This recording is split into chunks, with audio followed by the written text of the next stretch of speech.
स्वागत है प्यारे बच्चों आपका। मेरा बचपन बहुत अच्छा चैप्टर है ये।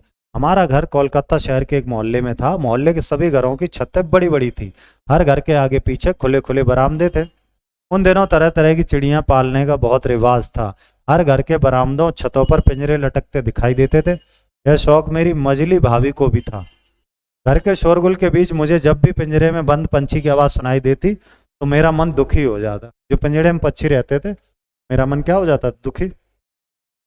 मैं अपने घर की छत पर खुले आकाश में पतंग उड़ाता। मेरी उड़ती पतंग के साथ होड़ लगाते पक्षी मुझे बहुत अच्छे लगते। तभी मेरी निगाह छत पर पिंजरों में पंख फड़फड़ाते पक्षियों पर पड़ती। मेरा मन इन बंद चिड़ियों के साथ उदास हो जाता। एक दिन मेरी मंजली भाभी एक पिंजरा लेकर आई। पड़ोस की सभी औरतें नए पक्षी को देखने आईं। मैं भी नए कैदी को देखने पहुंचा। वहां जाकर देखा कि इस बार भाभी एक गिलहरी लाई थी। सभी औरतें भाभी की पसंद की तारीफ कर रही थी। देखो गिलहरी बंद है। चारों ओर चक्कर लगाती गिलहरी को देखकर मैं परेशान हो गया। मैंने भाभी से कहा, आप इस बेईमान प्राणी पर अत्याचार कर रही हैं। बच्चे होकर तुम गुरुआई मत झाड़ो, कहकर भाभी ने मुझे डांट दिया। गुरु मत बनो मेरे, ज्यादा मुझे तौर ना सिखाओ। ज्यादातर छोटे जब बड़ों को कुछ बताते तो बड़ों को गुस्सा आ जाता है।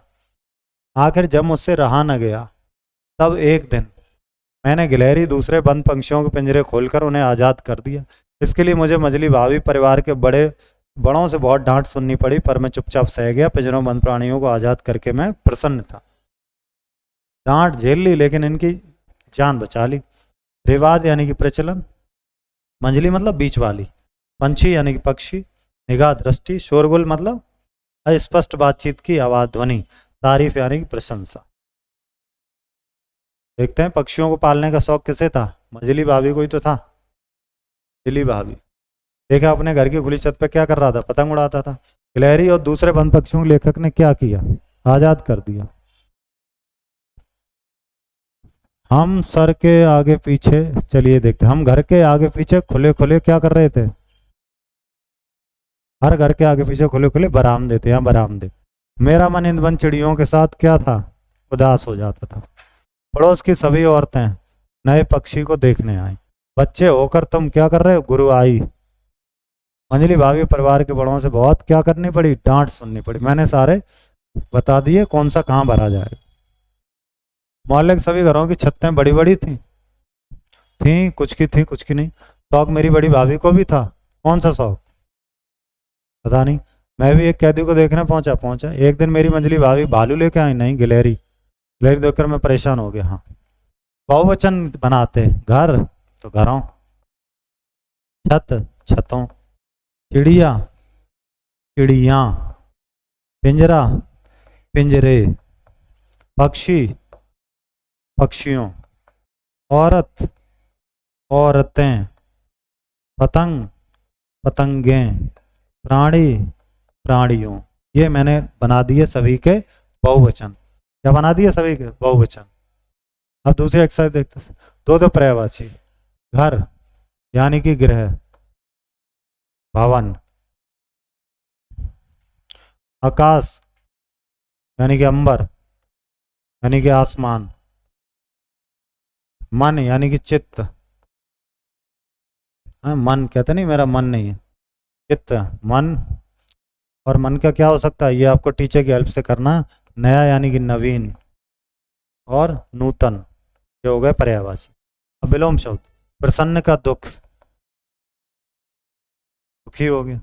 एक का अनेक, आगे का पीछे, ऊपर का नीचे, अच्छा का बुरा, नया का पुराना, दुख का सुख, स्वतंत्र का परतंत्र, बंद का खुला, बड़ा का छोटा।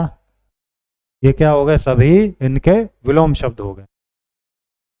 नीचे लिखे संज्ञा शब्दों को देखकर ऐसे ही दो दो संज्ञा शब्द और लिखो। बहुत बढ़िया, अपनी तरफ से लिखना। जैसे जगह का नाम तो कोलकाता, तो आप लिख दो नए दिल्ली, जगह का नाम आगरा।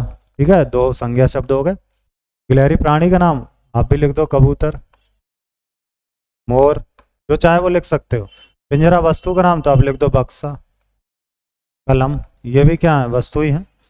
चित्रों पिंजरों बंद पशु पक्षियों नाम लिखिए। ये कौन बंद है, शेर, ये कौन बंद है? भालू।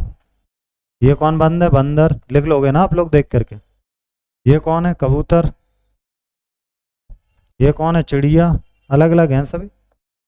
और पाल नहीं सकते आप इस तरह से, ये राष्ट्रीय पक्षी है। और ये क्या है? मुर्गा। ये क्या है? खरगोश। अब तो आप लिख ही लोगे। ये क्या है? चूहा। ये क्या है? तोता। मैंने सारे लिख दिए। ओके, मिलते हैं अगले अध्याय में। धन्यवाद।